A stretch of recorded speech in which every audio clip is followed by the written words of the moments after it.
Je viens d'enregistrer. Je viens d'enregistrer et je dois recommencer parce que putain, j'avais pas branché mon micro. Je suis totalement stupide. C'est pas possible, c'est la reprise ça. Je suis plus habitué. Salut les frérots.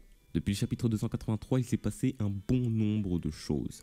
Deku qui affronte Shigaraki, Bakugo qui montre enfin son évolution et qui se sacrifie pour Deku, Endeavor qui est à présent hors jeu, et All for One qui prend possession du corps de Shigaraki et vole, entre guillemets, le One for All.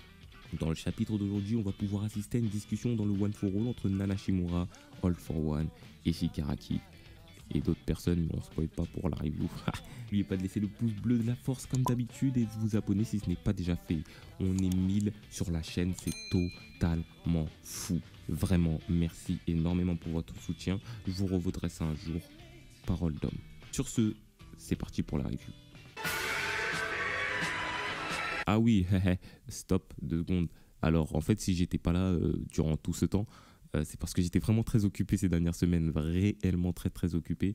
Et cette occupation a été œuvrée par, par le montage d'une vidéo sur Aeronosora qui a été supprimée, enfin bloquée. Ouais, voilà, fuck my life.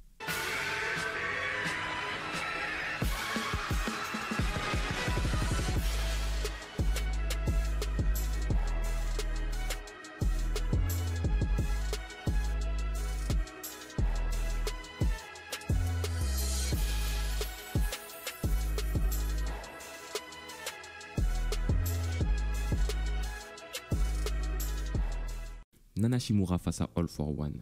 Ça fait maintenant un long moment que j'attendais ce genre de scène. Celle qui a dû abandonner son fils pour le tenir à l'écart de tout danger, ce qui a valu de créer Shigaraki Tomura, ainsi que celui qui a fini cette création et qui est le mastermind de tout ce qui arrive aujourd'hui.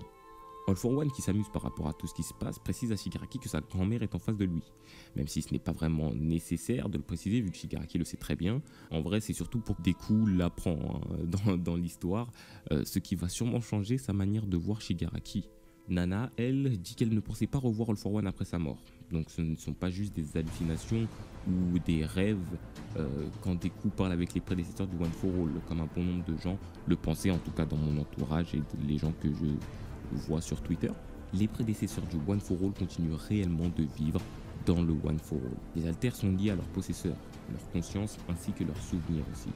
All for One a dû donc vivre avec les personnes dont il a pris les alters en quelque sorte, comme Deku vit avec les anciens possesseurs du One for All. J'ai pensé directement à Naito Monoma du coup, et je me suis demandé si lui aussi pouvait, en empruntant un alter, voir les souvenirs de la personne ou alors ça marche seulement avec le One for All et le All for One, vu que All for One précisera aussi qu'un possesseur du One for All a sa conscience liée avec le One for All pour toujours. Donc les deux alters seraient des alters spéciaux entre guillemets.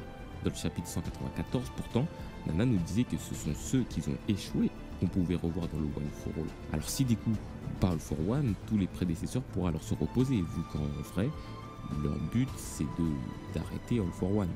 Non? Je sais pas, petite chose que je jette comme ça. Est-ce que c'est pour ça qu'on ne voit pas aussi le deuxième utilisateur et le troisième? Parce qu'ils ont réussi leur mission peut-être? Je ne sais pas. Shigaraki lui tente de résister à All for One qui est en train de l'absorber et de vraiment prendre le corps de Shigaraki.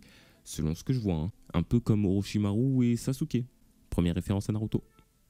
En tout cas, il discute pour la première fois avec sa grand-mère et lui affirme qu'il la tient elle aussi comme responsable. Sûrement responsable par rapport à la personne qu'il est aujourd'hui et surtout à cette société de héros qu'il déteste tant. Les vestiges commencent à disparaître pendant que All for One continue à s'approprier le corps de Shigaraki qui a perdu connaissance. Quand le petit frère d'All for One, et donc le premier utilisateur du One for All, arrive et stoppe All for One en lui disant d'avoir décidé de rester avec ce garçon qui n'est autre que Izuku.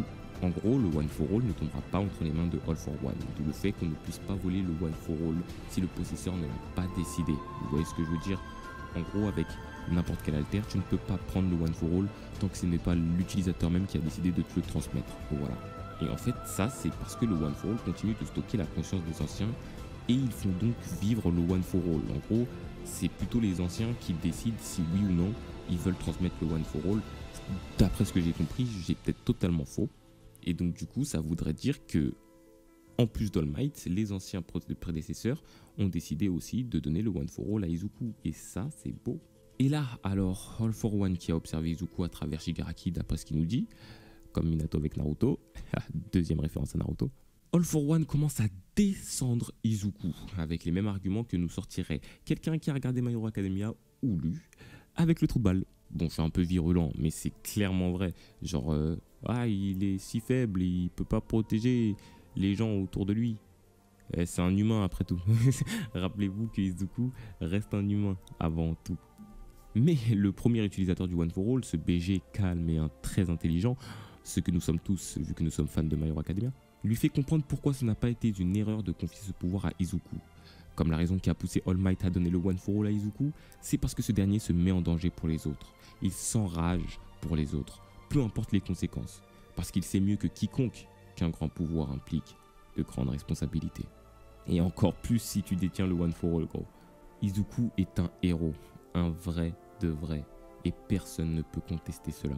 Durant ce passage d'ailleurs, après avoir regardé Shigaraki qui se faisait de plus en plus consumer, il fonce droit vers All for One pour tenter de le stopper, alors qu'il ne peut pas bouger dans ce monde en temps normal.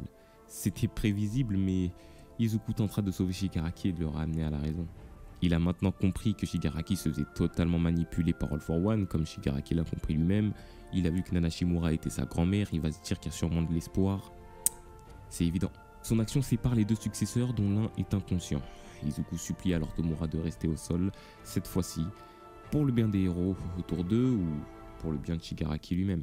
All for One, lui, en parlant dans la tête de Shigaraki, lui conseille de se retirer. Sa mission a été un échec, enfin l'autre moitié de sa mission, car la Ligue des Vilains continue leur route vers lui dans le dos de Makia qui continue de tout détruire. Donc, ok, il n'a pas le One for All, mais il a bien détruit la ville, les villes. Toga, elle est plutôt dans un mood où elle réfléchit beaucoup depuis la mort de Twice. Une confrontation entre elle et Ochako va donc sûrement arriver. Une confrontation où les deux devront justifier leur action, en tant que héros et en tant que vilain. Et voilà pour la review de la semaine les frérots. Je suis bien de retour cette fois-ci, et donc je serai là chaque semaine pour les reviews des chapitres. D'autres vidéos arrivent aussi, pas de soucis pour ça, on va pas faire que de la review, ne vous inquiétez pas.